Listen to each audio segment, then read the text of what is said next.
아멘. 네, 다시 부름을 받으려면 이라는 말씀의 제목으로 함께 말씀 연애를 나누도록 하겠습니다.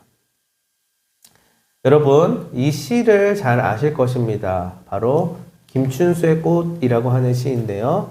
제가 낭랑한 목소리로 한번 읊어 드리도록 하겠습니다. 눈을 감고 잠시 귀 기울여 주시기를 바랍니다.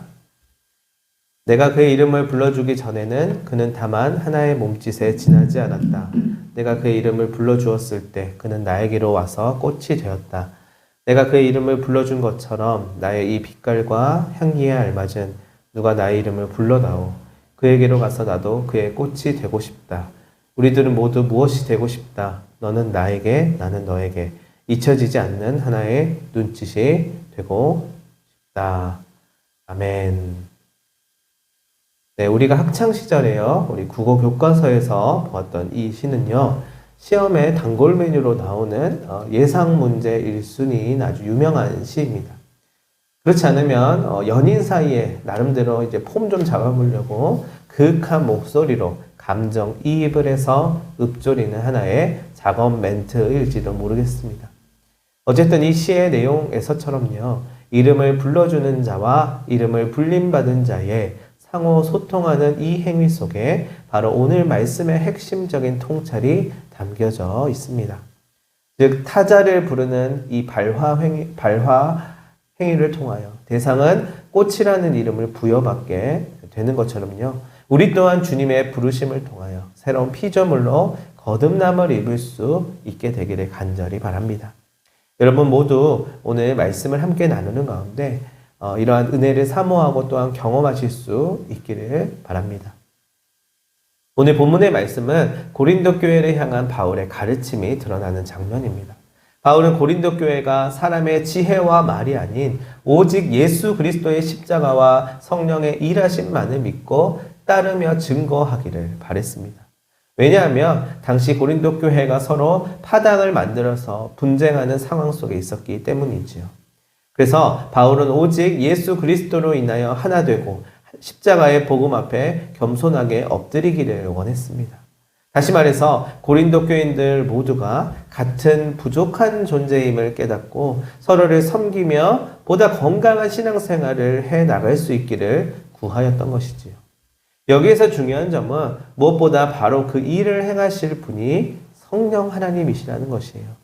다름 아닌 성령께서 우리를 지도하시고 알게 하시고 비로소 영광에 참여케 하신다는 것입니다.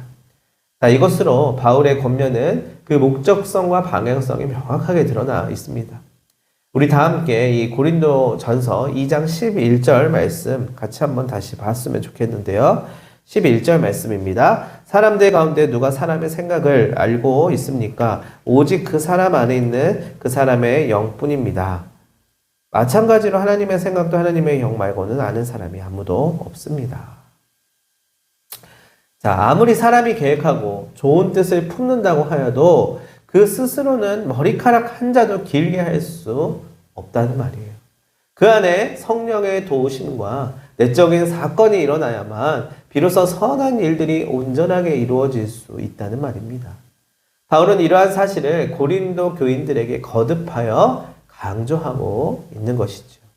그런데요, 오늘 우리가 읽은 본문 첫 부분인 9절에 보면은요, 또 이렇게 이야기하고 있습니다. 그러나 성경에 이렇게 적혀 있는 대로입니다. 눈이 보지 못하고 귀가 듣지 못한 것들, 또 사람의 마음에 떠오른 적 없는 것들, 그것들을 하나님이 자기를 사랑하는 사람들을 위하여 마련해 두셨다. 아멘. 이거는 조금 전 우리가 이거 11절 말씀이 있기 전에 나오는 말씀이잖아요. 우리가 결론적인 성령의 일하심에 대하여서 말하기 전에 먼저 우리 스스로가 느끼는 우리의 형편을 이야기하는 것이에요. 그러니까 결론은 성령께서 우리를 지도하시고 이끌어 주신다는 건데 그 과정을 살아가는 주체인 우리는 9절의 말씀과 같은 상황에 놓이게 된다는 뜻입니다. 이 말씀은요, 구약의 이사야 특히 64장 4절 말씀을 바울이 인용한 것인데요. 요약하자면 이렇습니다. 이스라엘 백성들이 인도하시는 여호와 하나님의 뜻을 이스라엘 백성들은 차마 다 알지는 못하지만 결국에는 여호와께서 새 하늘과 새 땅이라는 구원의 날을 예비하셔서 이루어 주신다는 내용입니다. 자, 여기서 주목해야 할 부분이 있습니다. 바로 눈으로 보지 못하고 귀로 듣지 못하고 사람의 마음으로 생각하지도 못하였다라고 하는 바로 이 구절입니다. 우리는 이 대목에서 이 종교개혁자 루터의 신학에서 강조하는 숨어 계신 하나님을 떠올리게 됩니다. 한마디로 말해서 알 수가 없다라는 것이지요.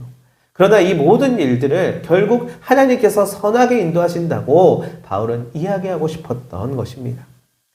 자, 우리는 여기서 이 9절 말씀에 다음과 같은 두 가지 사실을 조금 더 세밀하게 보고자 합니다.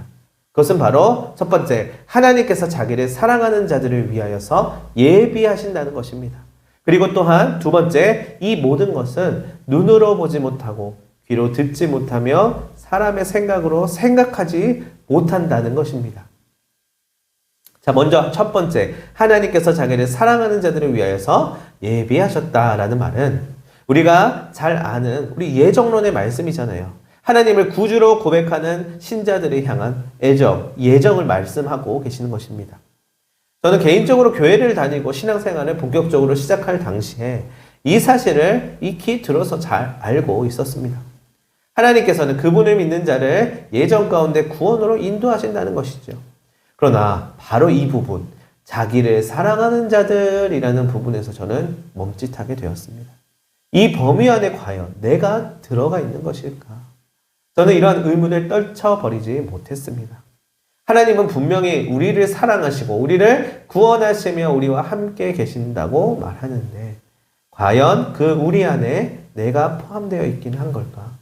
혹시라도 그 우리에서 내가 제외되어 있다면 그 아무리 위로와 소망을 담은 구원의 약속이라 할지라도 나와는 아무런 상관이 없는 것이 되어버릴 텐데 이 불안함과 두려운 마음, 떨리는 마음을 어찌 해야만 하나라는 고민을 하게 되었습니다. 그러나 그 후에 천천히 저에게 정말 인격적으로 다가오시는 그 하나님을 깊이 있게 경험하고 나서는 이제 견딜 수 없는 은혜와 감사로 단지 그분을 찬양할 수밖에 없었습니다. 나 같은 자도 사랑하여 주시고 나 같은 자도 구원하여 주신다라는 것이 놀랍고 감격스러웠습니다. 이것은 마치 출애굽기에서 이스라엘 백성들이 홍해바다를 건너서 구원의 기쁨을 찬미하며 자신들을 고통의 굴레에서 구해내신 여호와 하나님께 영광을 올려드리는 것과도 같습니다. 주님의 은혜로 비록 죄인이고 부족하지만 그분께 나는 받아들여졌다라는 구원의 확신이 나로 하여금 하나님을 믿는 소위 신앙인이 되도록 결단하게 한 것이죠. 그래서 이 모든 것들을 예비하신 하나님의 놀라우신 계획에 나의 삶을 헌신하고자 결단합니다. 여러분, 여기까지는 우리가 소위 말해 은혜로 들어올 수 있는 하나의 성막의 뜰과도 같다고 볼 수 있습니다. 하지만 주님의 임재를 경험하는 지성소까지는요, 이 뜰에서의 조건만으로는 나아갈 수가 없죠. 진짜 신앙생활은 여기에서부터 이제 시작되는 것입니다. 왜 그러냐고요? 그 구원의 감격도 잠시 하루하루 인생을 살아가는 여정 가운데 굳게 믿고 있었던 나의 확신은 삶을 살아가면서 금방 너덜너덜해지고 이리 치이고 저리 치이고 하기 때문이죠. 여러분, 이스라엘 백성들이 출애굽하여 광야 생활에 접어들면서 수많은 불평과 불만을 가지게 되는 것이 바로 이러한 이유 때문이지 않나 생각해 봅니다. 이토록 신앙의 여정이 쉬운 일이 아닙니다. 내가 경험했던 감격스러운 하나님은 어느 순간 온데간데 없고 때로는 차갑고 냉정하며 때로는 더디시기도 하고 심지어 침묵하시는 하나님을 가만히 바라보면서 참 할 말이 많아지곤 하는 것이죠. 저는 그러자 어느 순간 내가 만났던 그 하나님에 대한 의문이 생기기 시작하였습니다. 그리고 얼마나 나의 신앙이 그동안 맹목적이었고 또한 감정적이었는지 그리 어렵지 않게 쉽게 깨달을 수 있게 되었습니다. 그동안 신앙의 언어로 예쁘게 포장되어 있었고 온건하게 표현되고 있었던 것들이 그 어떠한 사유의 과정들도 거치지 않고서 그저 알아서 잘 해주시겠지, 나는 예정되어 있으니까 라면서 합리화하고 있었는지도 모릅니다.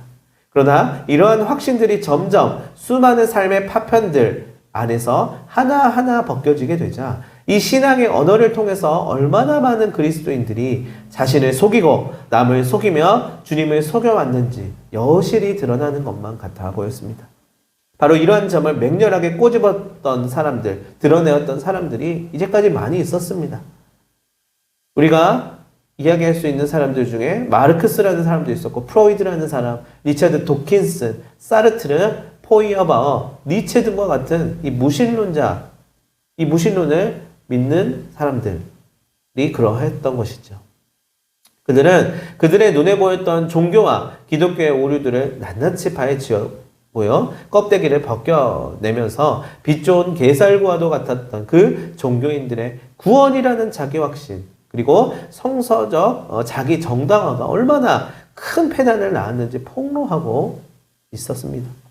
그들은 말 그대로요, 철저한 의심과 비평적 작업을 통하여서 이것이 진짜 리얼한 것인가 검증해 내었던 것이에요.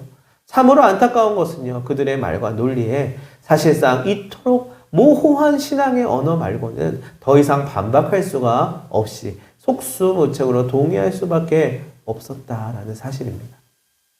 그리고 도대체 왜 그러한 괴리가 생기는가? 내가 만났던 그 생생했던 하나님과 이토록 현실적이고 실증적인 이 세계는 왜 이렇게 간극이 생기는 것일까? 자, 갈등하고 고민하게 되었던 것이에요. 여러분, 혹시 여러분도 저와 같은 이런 고민을 하신 적이 있으십니까? 내가 믿고 고백하는 하나님이 어떻게 보면 내가 만들어낸 우상인지, 아니면 무신론자들이 말하는 것처럼 인간적인 욕망에 의한 투사인지 구분해낼 수 있으시겠습니까? 우리가 삶을 살아가면서 겪게 되는 고난과 아픔 속에서 과연 끝까지 나의 신념을 지키면서 그렇게 신실하신 하나님을 망설임 없이 고백하실 수 있으시겠습니까? 나의 가족이 이유를 알 수 없는 해를 당하였을 때 과연 그렇게 하실 수 있으시겠습니까? 이렇게 삶을 살아가면서 끊임없이 우리에게 들이닥치는 고난 한가운데서 과연 여러분의 믿음을 검증해낼 수 있겠느냐는 것입니다. 이는 말 그대로 아주 솔직하면서도 지극히 아주 실존적인 신앙적인 질문입니다. 어쩌면 여기에서부터 진짜 신앙이 드러나고 진정한 구원이 경험되어질 수 있지 않을까 생각됩니다. 어떻습니까? 과연 이 일이 쉬운 일이라 여겨지십니까? 명쾌하게 그리고 보편적으로 이야기할 수 있는 그런 간단한 문제일까요? 자, 우리 9절 말씀 다시 한번 같이 한번 들여다보겠습니다. 그러나 성경에 이렇게 적혀 있는 대로입니다. 눈이 보지 못하고 귀가 듣지 못한 것들, 또 사람의 마음에 떠오른 적 없는 것들, 그것들을 하나님이 자기를 사랑하는 사람들을 위해서 예비해 마련해 두셨다. 아멘. 역계정 성경에서 이렇게 얘기해요. 기록된 바 하나님이 자기를 사랑하는 자들을 위하여 예비하신 모든 것은 눈으로 보지 못하고 귀로 듣지 못하고 사람의 마음으로 생각하지도 못하였다함과 같으니라. 아멘. 여러분, 이제 아시겠습니까? 우리가 그토록 불안해하고 확신하지 못하며 어려워하는 이유는 바로 눈으로 보지 못하고 귀로 듣지 못하며 사람의 마음으로 생각하지 못하기 때문입니다. 물론 그렇기 때문에 성령께서 우리 가운데 오셔서 깨닫게 해주시는 조명하심이 필요한 것이겠죠. 그러나 이전과 같은 방법으로 처음 하나님을 인격적으로 만났을 때 나의 가슴을 뜨겁게 해주시고 나의 죄악된 모습에도 불구하고 나를 사랑하여 주신다고 하시는 그 내면에서의 그 감정적인 이모노션한 방법으로가 아니라 수많은 고민과 갈등과 의심과 절망이라고 하는 과정 가운데 비로소 주관적이고 감정적인 느낌이 아니라 충분한 실존적인 부딪힘을 통하여서 그 일들을 지나면서 얻게 되는 깨달음, 바로 이러한 하나님의 방법을 통하여서 우리는 진리라고 하는 것을 받아들이게 되는 것입니다. 그래서 이 과정이 꼭 필요합니다. 그게 실질적인 그리스도인들이 살아가는 삶, 바로 일상 가운데 체험하게 되는 신앙입니다. 하루 종일 기도원에 들어가서 기도하고 부흥에 쫓아다니면서 성령 받아오는 그런 신앙생활이 아니라 여전히 어려움과 부조리함과 역설이 가득한 세상 가운데서 하나님을 믿는 신앙인으로 살아가는 우리의 현존입니다. 그렇지만 분명한 것은 이러한 과정 속에서 우린 하나님을 다 헤아릴 수 없다는 것이에요. 왜냐고요? 여전히 숨어 계시기 때문입니다. 다 알려주지 않으십니다. 어느 정도 나이가 차고 여러 가지 삶의 경험을 통하여서 어떻게 믿음을 찾아가야 하는지 몸으로 알아간다고 해도 여전히 하나님의 뜻은 물음표라고 느낄 때가 많이 있습니다. 그렇게 되면 비평의 사막 한가운데서 가나안 땅을 향하여서 한 걸음씩 걸어가긴 걸어가지만 이는 출구가 없는 걸음일 뿐이라고 느껴지곤 합니다. 여러분, 저도 그러했습니다. 하지만 바로 그때 하나님께서 제게 주신 메시지가 하나 있었습니다. 제게 주신 귀한 깨달음과도 같았는데요. 그것이 바로 오늘 우리가 읽었었던 본문의 말씀입니다. 여러분, 다시 한번 이야기하는 것이지만 과연 나 같은 자도 받아들여질 수 있는 것인가? 이렇게 낙심하였을 때 조용히 찾아오셔서 사랑한다 말씀해 주신 하나님께서 너를 위한 계획들이 있다.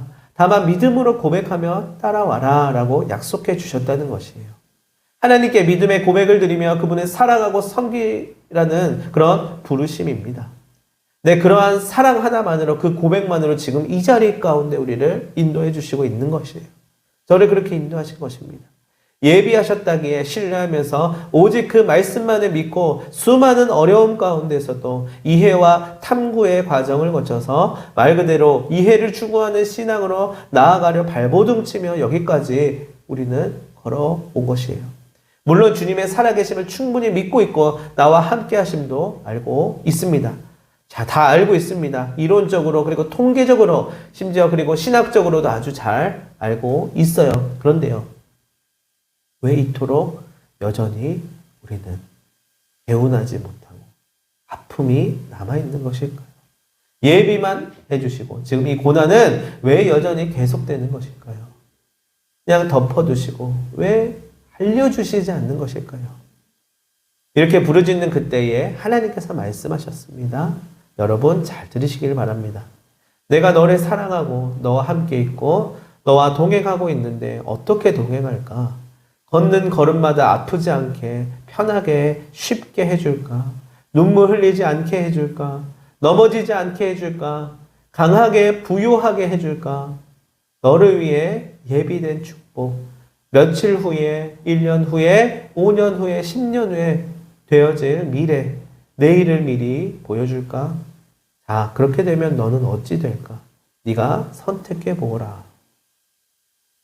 그리고 이렇게 말씀하셨습니다. 내가 너를 사랑하고 너를 위해서 가장 원하는 축복이 있다. 하나님께서 저에게 주시고자 하시는 가장 원하시는 큰 축복이 있다는 것이에요. 그것은 단순 명료하다. 아들아, 너 자신을 내가 하나님이 원하는 아들의 형상으로 점점 너를 만들어가는 것이다. 그리하여 내 영광에 너도 참여하게 하는 것이다.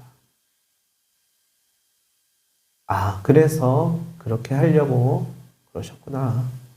야, 이게 주님께서 원하시는 하나님의 꿈, 계획이라는 거예요. 아버지의 영광에 참여해야 한다는 것입니다. 그것이 나를 향한 아버지의 마음이라는 거예요. 그것이 목적지라는 것입니다.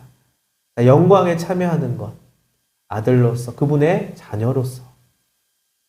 그래서 오늘의 이 고난은 바로 너를 만드는 내 손가락이야. 이 모든 것들이 하나님이 나를 만들어 가시는 거구나. 편하게, 빠르게, 쉽게, 그것은 하나님에게는 별 의미가 없어요. 그래서 덮어두신 것입니다. 그러나 그럼에도 불구하고 솔직한 심정으로 하나님, 그런데 왜 이렇게 마음이 어렵고 아프죠? 좀 쉽게 살고 싶은데요. 저는 이런 말이 나오더라고요. 바로 어쩔 수 없는 이 세상에 내던져진 사람이라는 것입니다. 부르셔서 그 이끌림에 지금 이 자리까지 왔는데 왜 이 막막함과 고통과 아픔은 여전한 것입니까? 조금이라도 나아질 줄 알았는데 다른 사람들은 다 넉넉하게 편하게 살아가는데 왜 나에게만 이렇게 어렵고 치욕스러운 삶을 허락하시는 것입니까? 나도 좀 풀어주십시오. 여유를 좀 주세요. 내게도 만족할 만한 그런 여지를 좀 주세요. 여기까지 내가 오지 않았습니까? 자, 여러분, 그런데요, 그것은 하나님의 원하는 길이 아닙니다. 그래, 네가 선택해라. 딱 잘라서 말씀하십니다. 딱 거기에서 막혀요. 누가 강제로 끄집고 가는 것이 아니었고 나 스스로 내 의지로 판단해서 걸어온 길도 아니었어요. 다만 부르심이 있기 때문에 이 연약한 나를 부르셨기에 온 것이죠. 그러나 나는 힘이 없습니다. 나의 이해력으로는 한계가 있습니다. 나의 실존은 딱 여기까지입니다. 그리고 하나님 아버지, 알겠습니다. 내 뜻대로 마시고 아버지 뜻대로 하시옵소서. 그리고 나서 이런 기도가 나오게 되는 것이에요. 마치 겟세마네 동산에서 주님이 고통 가운데 하셨던 그 기도가 나오게 되는 것입니다. 이는 의식의 수준에서 나오는 말이 아니에요. 우리의 의식마저도 초월해버리는 고백인 것이죠. 아, 그래서 보여주지 않으셨던 거구나. 미리 보여주면 그게 장난이지. 여전히 숨어 계시고 침묵하시는 것만 갖고 명확하게 제시해 주시지 않는 그 하나님은 우리를 하나님의 형상에 닮아가게, 하나님의 영광에 참여하게 하시는 것입니다. 제 아무리 이해해 보려고 노력하고 세상의 수많은 논리와 이성과 학문을 빌려와서 밝혀내 보려고 해도 채워지지 않는 그 하나님의 현존, 구원, 그리고 계획. 그것은 수많은 갈등과 고민이 서려 있는 이 실존의 사막을 지나 다시 부름을 받는 그 부름의 자리에서 비로소 깨닫게 되는 것입니다. 궁극적으로 나를 부르시는 그 하나님의 음성은 이 성경 안에서, 즉 하나님 아버지 앞에 땀방울이 핏방울이 되도록 기도하시는 예수 그리스도의 모습 속에서 응답되어졌습니다. 성경 안에 이 지평이 오늘의 나의 지평과 만나게 된 것입니다. 그리고 구원적인 사건이 일어나서 풀리지 못했던 수수께끼 같은 문제들을 풀어낸 것입니다. 바로 10절의 말씀처럼 성령께서 깊은 우리 존재의 시면에서 만나주신 것입니다. 여러분, 구원은 곧 치유를 함께 동반합니다. 이는 당장의 필요만 채우는 정도의 힐링의 아니라 구원이라는 것은 근원적인 우리 실존의 치유함을 가져옵니다. 그때 진리는 비로소 우리를 자유케 하는 것입니다. 그러니 오늘 읽은 우리 마지막 구절 12절이 우리에게 은혜로 다가오게 되는 것입니다. 12절 말씀 같이 다시 한번 읽어보았으면 합니다. 우리는 세상의 영이 아니라 하나님께로부터 오는 영을 받았습니다. 하나님이 우리에게 은혜로 주신 선물들을 우리가 할 수 있도록 말입니다. 아멘. 예수님께서 십자가상에서 예수님을 향해서 조롱하고 핍박하던 이들을 향해서 아버지, 저들이 하는 것을 알지 못합니다 라고 말씀하셨잖아요. 주님도 우리의 형편이 어떤지, 우리가 얼마나 연약하고 부족한지 알고 계신다는 거예요. 그러니 십자가상의 우편에 있는 자는 그 가운데 예수를 구주로 시인하잖아요. 비록 의식적으로는 알지 못해도 분명히 불확실함에도 불구하고 불확실성의 확실성을 가졌잖아요. 사실은 불투명하죠. 선명하지 않죠. 다 알지 못합니다. 얼마 되지도 않았습니다. 그러나 그 하나님의 현존을 믿고 의지해보는 작은 겨자씨와도 같은 그 마음, 그것을 하나님께서 귀하게 여겨주셔요. 그것을 우리는 믿음이라고 말해야 할 것입니다. 이는 나를 내려놓고 전적으로 그분께 모든 것을 맡기는 거예요. 결국 이 진리는 우리를 자유케 합니다. 부단 연구하고 탐구하여 충분하고 면밀한 고찰을 거치지 않더라도 우리가 구원을 체험할 수 있는 이유가 여기에 있습니다. 가난한 집에도 무지한 자에게도 구원은 여실히 그 힘을 발휘할 것입니다. 여러분, 요즘 많이 힘드십니까? 많이 아프십니까? 점점 더 어려워져만 가는 시기를 살아가고 있는 여러분들에게 오늘 말씀이 어찌 보면 조금은 힘들 수도 있고 아플 수도 있지만 오직 주님만이 주실 수 있는 그러한 위로가 되시기를 바랍니다.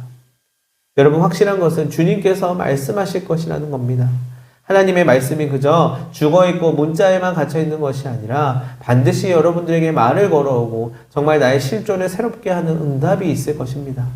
오늘 우리가 읽은 이 고린도전서 말씀이 그저 분쟁하던 고린도 교회를 향한 바울의 권면 정도로 느껴지고 말았을 수도 있었으나 이 말씀이 나의 마음에 막혀 있었던 응어리를 풀어내었던 것처럼 어제도 오늘도 그리고 내일도 동일하신 주님께서 고린도에 있는 자들 외에도 오늘을 사는 우리에게 임하여 깨닫게 하여 주실 것입니다. 그가 나의 이름을 불러주고 나의 마음을 만져주고 나의 물음에 응답하여 주시는 이러한 은혜가 있기에 어쩌면 뻔하고 그저 좋은 말씀 정도로만 남아버렸을 수도 있었을 이 성경의 말씀이 살아서 힘을 발휘하고 궁극적으로 변화를 일으킬 수 있게 되는 것입니다. 여러분, 이러한 능력을 정말 믿으십니까? 오늘 여러분에게 말씀하고 계시는 주님을 믿으십니까? 우리는 언젠가 주님의 얼굴을 이 면대면으로 뵙고 엉엉 울면 넋놓아 안기는 그때가 있을 것입니다. 그리고 그때까지 주님이 늘 한결같이 우리에게 말씀하시고 선하게 인도하여 주실 것입니다. 그러니 함께 그 부름에 귀 기울여서 꼭 주님이 원하시는 삶을 살아가실 수 있기를 간절히 소망합니다. 기도하도록 하겠습니다. 사랑의 주님, 여지껏 하나님 앞에 참 할 말이 많았는데 광야와도 같은 시간들을 보내면서 주님의 온전하시고 깊으신 뜻을 발견하는 은혜를 깨닫게 됩니다. 어려울 때일수록 더욱 간절했었던 주님의 치유의 빛을 오늘 이곳에 모인 우리 모두에게 내려주시고 주님만이 주실 수 있는 귀한 축복을 깨닫게 하여 주옵소서. 어제와 같이 오늘도 그리고 내일도 늘 우리와 동행하고 계심을 마음속 깊이 느끼길 원합니다. 하나님께서는 다른 어떤 누구도 아닌 바로 하나님의 사랑하는 자들을 위하여서 모든 것들을 예비하고 계신다고 말씀하셨습니다. 하나님의 영광에 마침내 참여하게 되는 그날까지 모든 과정 속에서 나를 빚어가시고 만들어가시는 그 은혜에 한 걸음씩 나아갈 수 있도록 또한 그것을 소망하도록 인도하여 주시옵소서. 주님, 여전히 그럼에도 불구하고 가끔은 우리의 삶이 여전히 막막하고 마치 내일이 없는 것만 같고 그럴 때가 있습니다. 그렇지만 여전히 우리 곁에 생생히 살아계시는 주님을 믿습니다. 언제나 주의 날개로 우리 모두를 보호하시고 주의 임재 안에 거하며 주와 늘 동행하게 하여 주시옵소서. 예수님의 이름으로 기도하옵나이다. 아멘.